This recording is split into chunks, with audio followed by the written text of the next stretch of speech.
నంద్యాల వ్యవసాయ market yard ఆవరణలో యోగాంధ్ర కార్యక్రమాన్ని నిర్వహించారు.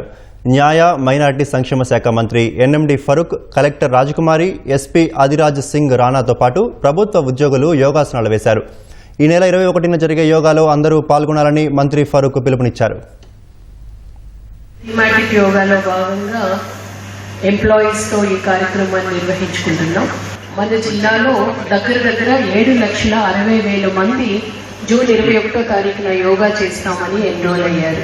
సో జూన్ 21వ తారీఖున ప్రతి గ్రామంలో, ప్రతి వార్డులో కూడా 5,000 ప్లేసెస్ లో, అంటే 5,000 వెన్యూస్ లో ఈ కార్యక్రమాన్ని మనం నిర్వహించబోతున్నాం. మన రాష్ట్రంలో పెట్టాలా ఈ 11వ అంతర్జాతీయ యోగా కార్యక్రమం అని చెప్పి ఏర్పాటు చేసినందుకు వారికి మీరందరూ పార్టిసిపేషన్ చేయడం చాలా సంతోషదాయక విషయం. ప్రపంచంలో ఒక ఆదర్శవంతంగా ఉండాలనే 2 కోట్ల మందితో 21వ తేదీ జూన్ 21వ తేదీ విశాఖపట్నంతో పాటు రాష్ట్ర వ్యాప్తంగా కూడా చేయాలని చెప్పి ఆదేశాలు ఇవ్వడం జరిగింది.